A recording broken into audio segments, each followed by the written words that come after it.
আসসালামু আলাইকুম বন্ধুরা, আজ করে দেখাবো দুই ধরনের ডিমের কোরমা। সাধারণত আমরা মেহমান আসলে যে ধরনের নিত্য নতুন খাবার করে থাকি তার মধ্যে ডিমের কোরমাটা কিন্তু অন্যতম। অনেকেই বাচ্চা বুড়ো যারা ঝাল খেতে পছন্দ করে না তারা এই সাদা সাদা মিষ্টি মিষ্টি একটু ডিমের কোরমা পছন্দ করে থাকে। আর তাই আমার আজকে এই দুই ধরনের ডিমের কোরমা রান্না তোমাদের জন্য। তো সবসময় আমরা যে ধরনের ডিমের কোরমা করে থাকি সেটাও করে দেখাবো, আর মেহমান আসলে স্পেশাল ডিমের কোরমা সেটাও করে দেখাবো। তো দুই ধরনের ডিমের কোরমা দেখতে চাইলে তোমরা প্রথম থেকে শেষ পর্যন্ত আমার ভিডিওটার সাথে থাকতে হবে। আর আমি কিভাবে খুব সহজভাবে ডিমের কোরমা করে থাকি সেটাই তোমাদের সাথে আজকে শেয়ার করব। আর ভিডিওটা যদি ভালো লাগে লাইক এবং সাবস্ক্রাইব করে আমার পাশে থেকেও আমার চ্যানেলে এরকম নিত্য নতুন অনেক রকমের রেসিপি আছে, সেগুলো দেখতে পারো। প্রথমে আমি একটা কড়াইতে বেশ কিছু পেঁয়াজ বেরেস্তার মতো করে নিচ্ছি, মানে বেরেস্তা না, হালকা হালকা গোল্ডেন ব্রাউন করে আমি তারপর একে একে মশলাগুলো দিয়ে দিব। এখানে আমি অল্প কিছু পেঁয়াজ ভেজে নিচ্ছি, আর কিছু বেরেস্তা উঠিয়ে নিয়ে তার মধ্যে দিয়ে দিচ্ছি সামান্য কিছু কাঁচামরিচ, আর দিয়ে দিব গরম মশলা। তার মধ্যে আছে তেজপাতা, দারচিনি, এলাচি, এই কয়টা জিনিস দিয়ে দিলাম ধুয়ে। দিয়ে এখন এটা নেড়ে চেড়ে তারপর দিয়ে দিব বাটা মশলাগুলো। ডিমের কোরমায় অবশ্যই বাটা মশলা ব্যবহার করতে হবে, এতে কিন্তু ডিমের কোরমা একটা সুন্দর ঘন গ্রেভি হবে।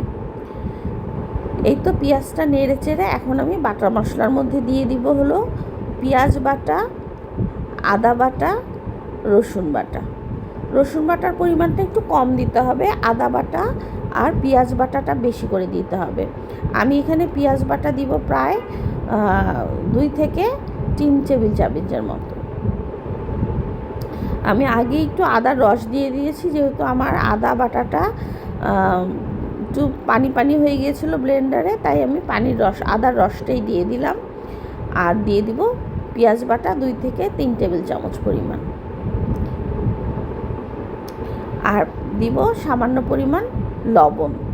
দিয়ে এই মশলাটা খুব ভালো করে এখন কষাতে থাকবো।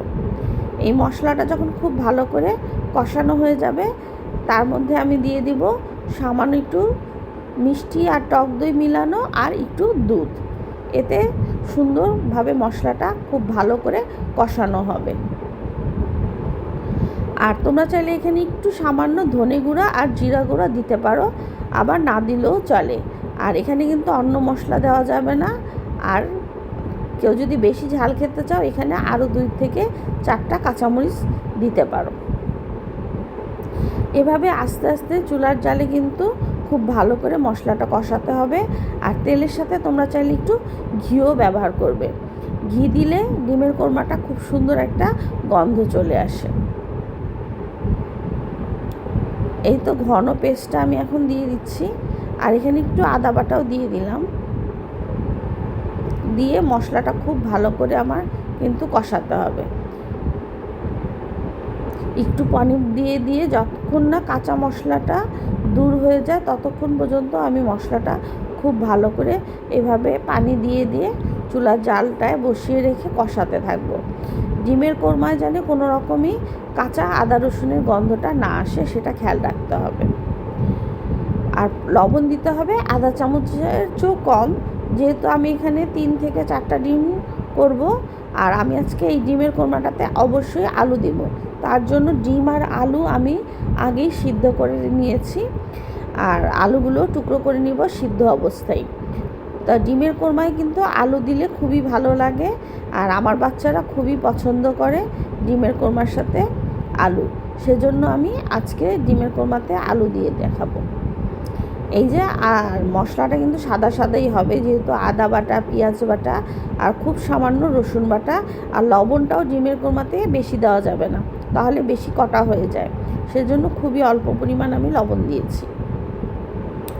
এভাবে মশলাটা যখন খুব ভালো করে কষাতে কষাতে একটু গ্রেভি গ্রেভি হয়ে যাবে, মানে ঘন ঘন হয়ে যাবে, তখনই তোমরা চাইলে দুধ দিতে পারো বা দই দিতে পারো, বা পরে দিলেও চলে। এইভাবে যখন মশলাটা খুব ভালো করে কষানো হয়ে যাবে তখনই আমি দিয়ে দিব বাকি উপকরণগুলো, মানে সিদ্ধ করে রাখা আলু আর ডিমটা এই মশলাতেই আমি কষিয়ে নিব। এতে করে আলুর মধ্যে এবং ডিমের মধ্যে মশলাগুলো ঢুকবে। মশলাটা খুব ভালো করে কিন্তু কষাতে হবে। দেখো বন্ধুরা, আমি কষাতে কষাতে কিন্তু একদম ঘন করে ফেলেছি। এই পর্যায়ে কিন্তু মশলাটার মধ্যে থেকে আর তেমন কোনো কাঁচা গন্ধ থাকবে না।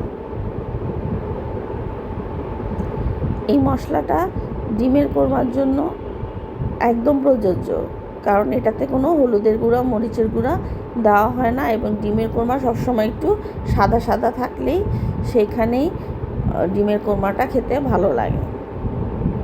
আর আমি কিন্তু কাঁচামরিচের পরিমাণ খুবই অল্প দিয়েছি। এখানে একটু সামান্য দুধ দিয়ে দিলাম আর একটু টক দই, মিষ্টি দই মিলিয়ে দিলাম। এতে করে দইয়ের টেস্টটা খুব, মানে কোরমার টেস্টটা খুব ভালো আসবে। মশলা কষানোর পরই আমি কিন্তু এই যে মশলাটা কষিয়ে নিচ্ছি খুব ভালো করে দুধে আর টক দইতে, যাতে খুব ভালো করে এই মশলাটার সাথে টক দইটা, মিষ্টি দইটা আর দুধটা খুব ভালো করে কষানো হয়ে যায়। এখন আমি ডিমগুলো দিয়ে দিচ্ছি আর সাথে দিয়ে দিব আলুগুলো। আমি এখানে আলু সিদ্ধ করে নিয়েছি আর সেগুলো চাকচাক করে কেটে নিচ্ছি। এই আলুটা দিলে কিন্তু ডিমের কোরমায় খুবই ভালো লাগে। এই তো এই কষা, এখানে এখন আমি আরও ভালো করে 5 থেকে 10 মিনিট কষিয়ে নিব এই আলু আর ডিমটা। এতে করে মশলাগুলো একদম ডিমে আর আলুতে মাখো মাখো হয়ে যাবে। তখন কিন্তু এর স্বাদটা একদম পারফেক্ট চলে আসবে ডিমের কোরমার। তোমরা যদি কেউ ডিমের কোরমা করে থাকো আর আমার মতো যদি এভাবে করে থাকো, তাহলে এর স্বাদটা পুরোই পাবে। এই তো আমার ডিমের কোরমাটা কিন্তু খুব ভালো করে আমি নেড়ে চেড়ে 10 থেকে 15 মিনিট সময় নিয়ে এটা কষাবো। এই অবস্থায় খেয়াল রাখতে হবে চুলার জাল জানি বাড়ানো না থাকে, চুলার জাল কমিয়ে কমিয়ে আস্তে আস্তে কষাতে হবে। মশলা যেহেতু ভালো করে কষানোই আছে, তাই ডিমটা শুধু একটুখানি ভালো করে এখানে নেড়ে চেড়ে কষিয়ে নিচ্ছি। আর এখানে আমি সামান্য একটু জিরা ফাঁকি আর সামান্য একটু ধনে গুঁড়োও দিয়ে দিলাম, কারণ জিরা ফাঁকি আর ধনে গুঁড়া ডিমের কোরমার সাথে কিন্তু খুব ভালো যায়। আর তোমরা এই পর্যায়ে ভালো করে কষিয়ে নামিয়ে ফেলতে পারো। আর যারা বেশি দুধ দিয়ে কোরমাটা পছন্দ করো, মানে একটু দুধের উপর থাকলে যারা খেতে পারো পছন্দ করো, তারা এখানে বেশি করে দুধ দিয়ে নেবে। আর দুধ দিয়েও কিন্তু অনেকক্ষণ অপেক্ষা করতে হবে, দুধটা যতক্ষণ মানে কোরমার মশলার সাথে জালে চলে না আসে।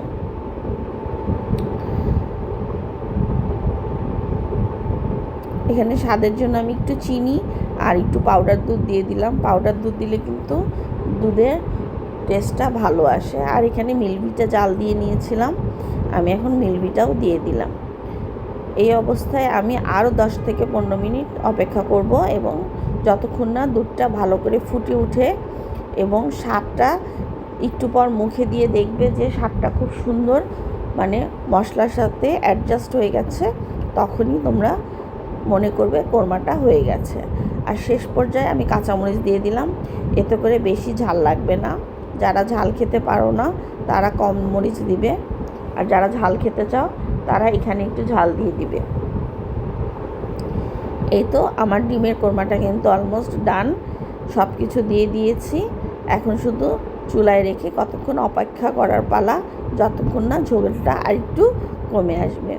আর যারা দুধ দিয়ে এরকম ঝোল ঝোল পছন্দ করো, তারা আমার মতো এরকম ঝোল দিয়ে দুধ দিয়ে রাঁধতে পারো। আর যারা ঝোলটা পছন্দ করো না, তারা দুধটা কম দিবে, সেক্ষেত্রে একটু পানি দিয়ে দিলেই হয়ে যাবে। এই তো আমার ডিমের কোরমাটা হয়ে গেল। এখন চলে আসলাম দ্বিতীয় ডিমের কোরমাটা। তার জন্য আমি এখানে 10টা ডিম শুধু ভালো করে ফেটিয়ে এই বক্সটাতে পানিতে সিদ্ধ দিয়ে দিয়েছিলাম। মানে পুডিং যেভাবে করি সেভাবেই আমি চুলার ভাপে ডিমটা ভাপ দিয়ে নিয়েছিলাম। তাতেই দেখো একদম পুডিংয়ের মতো হয়ে গেছে। সেই ডিমটা এখন আমি চৌকো চৌকো করে কেটে নেব। তোমরা গেস্ট আসলে এরকমভাবে অনেক ডিম রান্না করতে চাইলে এভাবে করে নিতে পারো। 8 থেকে 10টা ডিম ভালো করে শুধু ফেটিয়ে নেবে, সাথে চাইলে একটু লবণ দিতে পারো, আবার না দিলেও চলে। দিয়ে এরকম একটা বাটিতে তোমরা চুলায় পানি দিয়ে ভাপ দিতে দিবে। তারপর দেখবে আধা ঘন্টার মধ্যে ডিমটা খুব সুন্দর একদম পুডিংয়ের মতো হয়ে যাবে। এক্ষেত্রে বাটিটাতে একটু তেল মাখিয়ে নিবে, তাহলে ডিমটা উঠাতে খুব সুবিধা হয়। এই তো আমি ডিমগুলো এখন বক্স থেকে কেটে টুকরো করে বের করে নিচ্ছি। আমি যেই পরিমাণ টুকরো রাখবো সেই পরিমাণ টুকরোই করে করে কেটে নিয়ে বক্স থেকে বের করে তোমাদের দেখিয়ে দিচ্ছি ডিমের পরিমাণটা এরকম হয়েছে। তো আমি যেহেতু 10টা ডিম দিয়ে করেছি এবং গেস্ট আসবে, তাই আমি এরকমভাবে টুকরো টুকরো করে কেটে নিয়েছি পিস ওয়াইজ।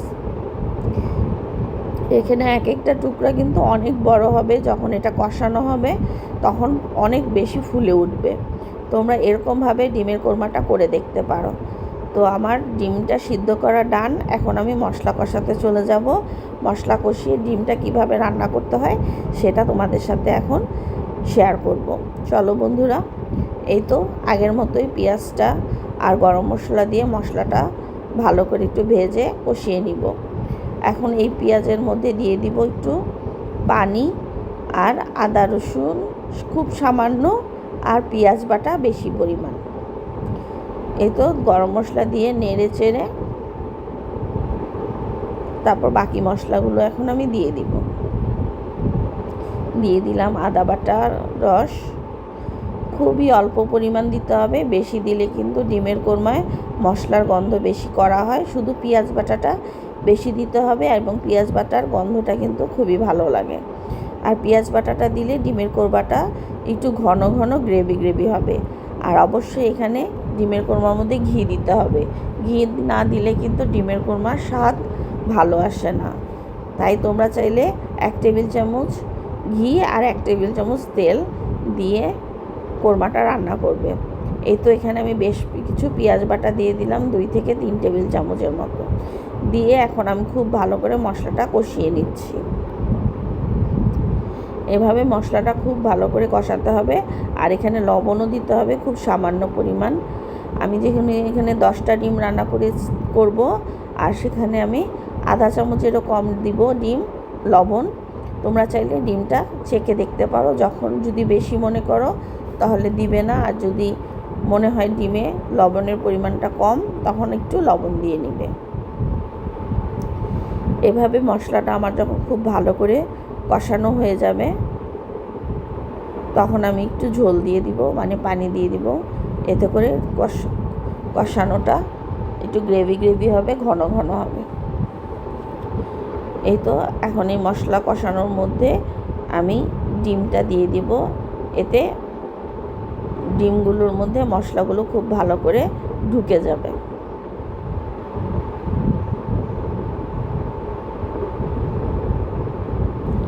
এই ডিমগুলো এখন আমি দিয়ে দিচ্ছি এক এক করে, এবং নেড়ে চেড়ে বেশ কিছুক্ষণ কষাবো। ডিমটা খুব ভালো করে নেড়ে চেড়ে মশলাগুলো একটু ঢুকিয়ে আস্তে আস্তে নাড়তে হবে, তা না হলে ভেঙে যেতে পারে। এখানে 8-10টা ডিমের কোরমা করলে বেশ কিছু, মানে 5-6 জন অনায়াসে খেতে পারবে। মশলাটা যখন একদম কষানো হয়ে যাবে তারপর আমি দুধ দিয়ে দিলাম। এখানে লিকুইড দুধ দিয়েছি মিল্কভিটা, সাথে একটু পাউডার দুধ দিব, আর দেব একটুখানি চিনি সামান্য পরিমাণ। এতে করে কোরমার একটা মিষ্টি মিষ্টি ভাব আসে। দিয়ে দিলাম দুধ আর চিনি, পাউডার দুধ আর চিনি দিয়ে এখন এটা আর অল্প কিছু সময় রান্না করলে আমার কোরমাটা কিন্তু হয়ে যাবে। আর এভাবে কোরমাটা একটু চুলার উপর বসিয়ে রাখবে কম আছে, তাহলে আস্তে আস্তে কোরমাটা যত জালে আসবে তত কিন্তু স্বাদ হবে। এই তো বন্ধুরা, তোমরা দেখছো ডিমের কোরমাটা। তোমরা যদি মনে করো দুধের পরিমাণ কম হয়েছে, সেক্ষেত্রে আরেকটু দুধ বা পানি দিতে পারো। এতে একটু সুন্দর সুন্দর গ্রেভি গ্রেভি ঝোল ঝোল হবে, তখন খেতে বেশি ভালো লাগবে। তো তোমরা বন্ধুরা দেখিয়ে দিলাম দুইটা ডিমের কোরমা। আমার ভিডিওটা যদি ভালো লাগে লাইক এবং সাবস্ক্রাইব করে আমার পাশে থেকে যেও। এই তো আমার ডিমের কোরমাটা কিন্তু হয়ে গেছে, একদম খুবই সুন্দর একটা ডিমের কোরমা। তোমরা এভাবে চাইলে গেস্ট আসলে সুন্দরভাবে পরিবেশন করে টেবিলে দিতে পারো, খুবই ভালো লাগবে খেতে। কেউ বুঝতেই পারবে না এটা যে ডিমের কোরমা, মনে করবে এটা অন্য রকম কোনো খাবার, টোফু জাতীয় বা অন্য কোনো রেসিপি। তো আমার ভিডিওটা ভালো লাগলে সবাই লাইক এবং সাবস্ক্রাইব করে আমার চ্যানেলে আরও নতুন নতুন ভিডিও আছে, সেগুলো দেখে নিতে পারো। আল্লাহ হাফেজ বন্ধুরা।